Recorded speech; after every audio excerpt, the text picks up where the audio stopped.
अस्सलाम वालेकुम रहमतुल्लाहि व बरकातहू। मैं मुबशिर अमीर आज इंग्लिश लिटरेचर के स्टूडेंट्स के लिए एक और जो छोटी सी पोम है जॉन कीट्स की, वो बनाने जा रहा हूँ। उसकी वीडियो इंशाल्लाह आपको काफ़ी यूज़फुल साबित होगी आपके लिए।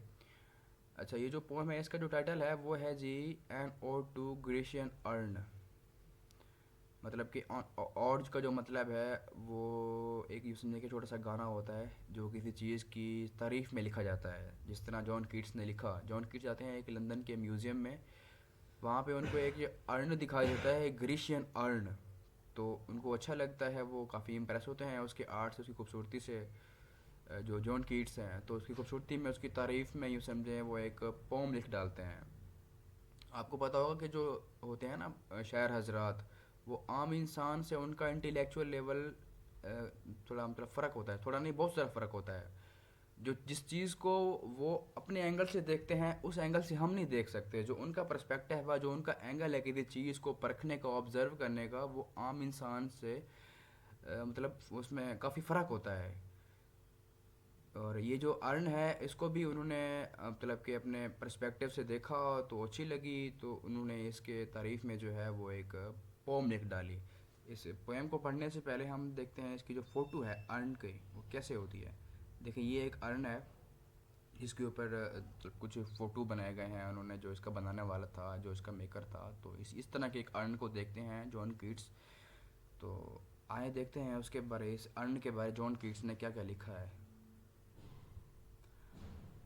पहला पहला जो लाइन है वो कहता है, thou still unravished bride of quietness. Still का मतलब है ये अभी तक वैसी है। उसका कहने का ये मतलब है यहाँ पे कि काफ़ी साल हो गए हैं इसको, इस अर्न को काफ़ी साल गुजर गए हैं, स्टिल ये अभी वैसी ही है। Unravished, unravished mean unaffected, pure, bride of quietness. जिस तरह एक दुल्हन होती है अनटच होती है, वो प्योर होती है, वो कहता है ये भी इसी तरह एक अनरेवेस्ट अनअफेक्टेड दुल्हन है, खामोशी की। अन्न को बोल रहा है, वो कहता है ये अभी तक अनइफेक्टेड है। जिस तरह साल गुजर, कई साल गुजर गया, ये इसके ऊपर कोई असर नहीं पड़ा, इसके ऊपर भी, अन्न के ऊपर भी कोई असर नहीं पड़ा, ये ब्राइड ऑफ क्वाइटनेस है। मतलब एक तरह से वो टाइटल दे रहा है अन्न को ब्राइड ऑफ क्वाइटनेस का। दूसरी लाइन में कहता है, thou foster child of silence and slow time. Foster child जो है मतलब कि गोद लिया, जिस तरह बच्चा होता है, जिस तरह हम किसी बच्चे को पालते हैं, जो एक उनके बायोलॉजिकल पेरेंट्स होते हैं वो नहीं पालते हम, मतलब कि एज जो अच्छा लगता है, इसकी कोई औलाद वगैरह नहीं होती तो वो गोद में ले लेते हैं। तो ये भी उस तरह अन्य को कह रहा है कि जो तुम हो ये फोस्टर चाइल्ड हो, खामोशी की, ऑफ साइलेंस की एंड स्लो टाइम की, यानी कि स्लो टाइम की, पेशेंस की। आगे वो तीसरी लाइन में कहता है कि sylvan historian who canst thus express a flowery tale more sweetly than as than our rhymes. Sylvan का मतलब है एक यूँ समझे कि ये जंगली, ये उस ज़मरे में आता है, इसका मतलब कि जंगल के ज़मरे में आता है। वो कहता है जो जो एक अर्ण है वो जंगली हिस्टोरियन है, जो एक फ्लोरी टेल है, टेल मीन की जो कहानी होती है उसके ऊपर बनी हुई है, अर्ण के ऊपर। वो कहते हैं ये जो एक अर्ण है ये आवर राइम, आवर पोइट्री, यानी कि वो कंपैरिजन कर रहा है अपनी पोइट्री का और उसकी फ्लोरल टेल का, अर्ण का। वो कहता है जो एक अर्ण है वो हमारी पोइट्री से ज़्यादा खूबसूरती से कोई चीज़ एक्सप्रेस कर सकती है। आगे वो आगे कहता है, what leaf fringed legend hunts about the shape of deities और द मोर्टल्स। वो आगे पूछता है अर्ण से, वो कहते हैं ये जो आपके ऊपर ये जो एक कुछ पत्तियां बनी हुई हैं, वट लीफ फ्रिंज्ड। आगे लेजेंड, लेजेंड का मतलब होता है कि ओल्ड स्टोरीज। वो कहते हैं ये क्या कहानी है जो आपके ऊपर कुछ शक्लें बनी हुई हैं, ये किस चीज़ की हैं, ऑफ डाइटीज, आया कि ये देवताओं की हैं या मोर्टल्स या ह्यूमन बीइंग्स की हैं, या दोनों की हैं, आर ऑफ बोथ, या दोनों की हैं। आगे वो कहता है, व्हाट मैन और गॉड्स आर दीज। वो कहते हैं ये जो या ये इंसान और ये देवता कौन है। मतलब वो एक सवाल पूछ रहा है अर्ण से अपनी इमेजिनेशन में। आगे वो कहता है, व्हाट मैडन्स लॉथ। मैडन्स का मतलब पुराना एक लिटरेचर का लफ्ज़ है इसका, इंग्लिश का। इसका मतलब है लेडीज, मतलब वीमेंस, लेडीज़, औरतें समझ लें, ख़वातीन समझ लें। लॉथ का मतलब है नॉट विलिंग। वो इसमें और पूछता है कि जो औरतें हैं ये जो मतलब नॉट विलिंग है, ये कौन है। What mad pursuit. वो कहते हैं ये जो पागलपन, एक आवारा मतलब ये जो एक किसी का पीछा कर रहे हैं, ये क्या चीज़ है। What struggle to escape. वो कहते हैं किस चीज़ से भागने की कोशिश कर रहे हैं। इन तीनों जो लाइंस हैं, what maidens loth, what mad pursuit, what struggle to escape, इन तीनों जो फिक्रे हैं इसका वो हमें ये बताना चाह रहा है कि कुछ कुछ मतलब के लोग हैं जो उसके ऊपर बने हुए हैं, वो कुछ उसमें लड़कियां हैं जो नॉट विलिंग हैं, लॉथ हैं। और वो कहते हैं कुछ लड़के हैं जो आवारा लड़के हैं जो उनका पीछा कर रहे हैं उन लड़कियों का, जो वो मतलब परेशान है उस पीछे से, मतलब उनके जो उनका पीछा कर रहे हैं वो उनसे परेशान है, नॉट विलिंग है, लॉथ हैं। आगे वो कहता है व्हाट स्ट्रगल टू एस्केप, वो कहते हैं वो किस चीज़ से भागने की कोशिश कर रहे हैं। मतलब वो लड़कियों का कह रहा है कि वो किस चीज़ से भागने की कोशिश कर रही हैं जो वो लड़कियां हैं। What pipes and timbrels, what wild ecstasy, आगे वो लास्ट जिक्र है उसमें वो म्यूजिकल इंस्ट्रूमेंट का जो इंस्ट्रूमेंट्स थे पुराने उनका जिक्र कर तस्करा कर रहा है। वो कहते हैं ये क्या है, म्यूजिकल इंस्ट्रूमेंट्स। आगे वो कहता है व्हाट वाइल्ड एक्सटेसी, वाइल्ड जिस तरह होता है कि एक बंदा अपनी जो एक होश से निकल के, होश से बालातर होके कोई झूम रहा होता है, एक्सटेसी मीन्स कि मदहोश हो के झूमना। वो इन दोनों का जो है आखिरी जो लाइंस हैं, ये जो आखिरी वाली इसका कनेक्शन बना रहा है, जो म्यूजिकल इंस्ट्रूमेंट्स हैं वो कहते हैं ये क्या है, और ये जो लोग हैं वो म्यूजिकल इंस्ट्रूमेंट से क्यों घूम रहे हैं, क्यों मदहोश होकर झूम रहे हैं। मतलब इसमें वो कहते हैं कि जो म्यूजिकल इंस्ट्रूमेंट्स हैं उनका किरदार ये है कि लोग उसकी तरह झूम रहे हैं, वो क्यों झूम रहे हैं, वो लोग कौन हैं। आगे वो बताया कि heard melodies are sweet but those unheard are sweeter. वो कहे जो चीज़ हम सुन सकते हैं वो भी ठीक है, लेकिन जो हम नहीं सुन सकते जिस तरह खामोशी होती है वो स्वीटर है। Therefore ye soft pipes play on, इसलिए वो कहता है येट सॉफ्ट, जो एक हल्के से मतलब कि नफीस से जो म्यूजिकल इंस्ट्रूमेंट्स चल रहे हैं अर्न के ऊपर बने हुए हैं, कहता है इसलिए वो चलने दो, इसको मतलब प्ले ऑन रखो। वो मतलब रिक्वेस्ट कर रहा है एक अर्न से, क्योंकि उसको खामोशी अच्छी लगती है। वो कहता है जो खामोशी है वो ज़्यादा स्वीट होती है एज़ कम्पेयर टू बोलने के, तो इसलिए कहता है वो जो खामोशी है इसको चलने दो। पाइप मतलब कि वो जो म्यूजिकल इंस्ट्रूमेंट्स हैं पाइप्स अर्न के ऊपर, कहता है उसको चलने दो, इसको रोको मत। Not to the sensual air, मतलब जिस तरह एक चीज़ सुन सकते हैं वो तो होते हैं फिजिकल हमारे जो कान हैं, कहता है ये जो मतलब कि not to the sensual air, वो कहता है जो हमारे कान हैं इनके लिए नहीं, but more endeared pipe to the spirit ditties of no tone, वो कहता है बल्कि हमारे फिजिकल कान के लिए नहीं, बल्कि हमारी जो एक इमेजिनेशन है उसके लिए इसको चलने दो। आगे वो कहता है fair youth beneath the trees दो कैंस्ट दो नॉट लीव द सॉन्ग। आगे वो फेयर यूथ का मतलब है कि वो एक लड़का बैठा है दरख्त के नीचे, वो कहता है कि वो कभी जो है वो गाना नहीं छोड़ सकता। Thou canst not leave the song nor ever can those trees be bare, ना ही ये कहता है वो जो दरख्त हैं ना ही वो कभी झड़ेंगे, उनके पत्ते कभी खाले होंगे, मतलब उनके जो दरख्त है वो हरियाली है वो हमेशा रहेगी। आगे वो कहता है बोल्ड लवर, बहादुर बहादुर जो है वो मतलब कि मोहब्बत करने वाले लड़के, लवर नेवर नेवर कैंस दो किस, वो कहते हैं तुम बहादुर तो हो लेकिन तुम भी कभी कभी किस नहीं कर पाओगे। Though winning near the goal yet do not grieve, वो कहते तुम अपने जो गोल के बिल्कुल करीब हो लेकिन उसके मतलब कि उसको पूरा नहीं कर सक पाओगे, मतलब बिल्कुल करीब हो, जिसने कि उसका गोल है किस करने का लड़की का, वो बिल्कुल उसके 99% करीब है, लेकिन वो फिर भी 1% जो है वो उससे पीछे है, वो पूरा नहीं होगा कभी भी। तो कहता है डू नॉट ग्रीव, कहता है परेशान मत हो। शी कैन नॉट फेड, वो कभी गायब नहीं होगी, वो कभी तुम्हें छोड़ के नहीं जाएगी। दो हैंस नॉट द ब्लिस, तुम कभी खुश नहीं होगे। For ever wilt the love she be fair, ये विल्ट है, ये मतलब विल का यूज समझे कि इसकी जो न्यू इंग्लिश है, न्यू वर्ड है विल्ट का, वो है विल।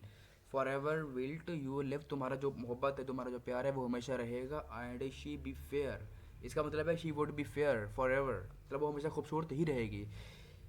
ये फेयर यूथ से लेकर इस तक, इस आखिरी तक फेयर तक, इसका मतलब ये है कि एक लड़का है जो मतलब कि दरख्त के नीचे बैठा है, वो म्यूजिक चला मतलब कि वो गाना गा रहा है, वो कहता है ये हमेशा गाने ही मतलब कि गाता रहेगा, और वो कहता है जो इसके दरख्त के ऊपर जो पत्ते हैं वो हमेशा हरियाली ही रहेगी।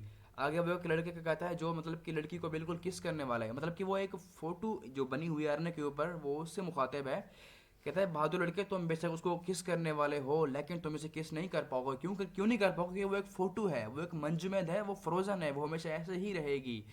मतलब जो उनकी एक्टिविटी है जो वो है वो ऐसे ही रहेगी जिस तरह वो बनी हुई है, जिस तरह वो लड़की लड़का करीब खड़े हैं लेकिन वो किस नहीं कर पाएंगे, क्योंकि वो हमेशा ऐसे ही रहेंगे। वो एक एक टाइम जो उसका जोन है वो स्टॉप हो चुका है, वो कभी हलचल नहीं कर पाएंगे, इसलिए वो कभी किस नहीं कर पाएंगे। इसलिए कहता है कि डू नॉट ग्रीव, तुम परेशान मत हो। परेशान क्यों मत हो, वो हौसला दे रहे लड़के को। वो कहता है जो तुम्हारा मोहब्बत है, तुम्हारी जो मोहब्बत है लड़की है वो ऐसी खूबसूरत रहेगी, और जो तुम्हारा प्यार है वो ऐसे ही रहेगा, सदा हमेशा ऐसे रहेगा, और वो कहते हैं तुम्हारी जो मशूका है, महबूबा है, वो ऐसे ही खूबसूरत रहेगी। आगे वो जो अगला स्टैंज़ा है उसमें कहता है, ah happy happy birds that can not shed your leaves nor ever beat the spring adieu. ये अब जो मतलब कि वो अब दरख्तों से मुखातिब हो, वो कहता है जो खुश खुश जो मतलब कि ये जो शाखें हैं दरख्तों की, वो उनको कह रहा है कि जो तुम्हारी शाखें हैं, इन जो इनके पत्ते हैं, ये कभी भी नहीं झड़ेंगे, ये ऐसे ही रहेंगे। और कहता है nor ever beat the spring adieu. Adieu का मतलब है किसी चीज़ को गुड बाय करना, अलविदा करना, बाय बाय करना। वो कहता है ये जो जो तुम्हारे दरख्त हैं, जो जो टहनी हैं, जो पत्ते हैं, ये हमेशा ऐसे ही हरे भरे रहेंगे, और इनके ऊपर हमेशा बहार का मौसम रहेगा। And happy मेलोडिस्ट अनवेयर्ड। अनवेयर्ड का मतलब होता है कि अनटायर्ड, जो कभी ना थकने वाला हो। अच्छा, मतलब कि ये वही मतलब कि म्यूज़िक जो बच्चा वो गाना गा रहा है लड़का, वो उसी से मुखातिब है। ये जो हमेशा मतलब कि ये मेलोडिस्ट है, ये हमेशा ऐसे ही अनथका रहेगा। अनथका क्यों रहेगा? क्योंकि ये फ़ोटो है, ये बनी हुई है, ये बस ऐसे ही हमेशा तक रहेगी। For ever piping songs for ever new. वो कहते हैं ये हमेशा जो है अपने म्यूज़िकल इंस्ट्रूमेंट से हमेशा नए गाने गाता रहेगा। More happy love, more happy love, happy love, for ever warm and still to be enjoyed. इसका मतलब है कि ये जो जो लवर्स हैं एक दूसरे के करीब खड़े हैं, ये हमेशा ऐसे ही यंग रहेंगे और हमेशा ऐसे ही एंजॉय करते रहेंगे। For ever painting and for ever young all breathing. अच्छा, इसका मतलब है फॉर एवर पेंटिंग। पेंटिंग का मतलब ये होता है कि जो एक भागने के बाद हमें सांस फूला होता है, तो ये वही इसका जिक्र कर रहा है जो ऊपर वाइल्ड एक्सटेसी अपने पढ़ा था यहाँ पे। तो इसका मतलब ये है कि ये जो हमेशा है, मतलब कि ये ऐसे ही एक्साइटेड रहेंगे हमेशा। और आगे कहता है फॉर एवर यंग, ये जो दो यंग लड़के हैं वो ऐसे ही यंग रहेंगे। All breathing human patience fair above. वो मतलब ब्रीथिंग मीन्स के जो वो कंपैरिजन कर रहा है, जो एक हम हैं जिस तरह ब्रीथिंग क्रिएचर हैं, ह्यूमन बीइंग्स हैं, वो इसका कंपैरिजन कर रहा है उन चीज़ों से जो उसके ऊपर बनी हुई हैं, अन्न के ऊपर, क्योंकि वो सांस नहीं ले सकती, वो फ्रोज़न है, वो मंजमद बनी हुई हैं।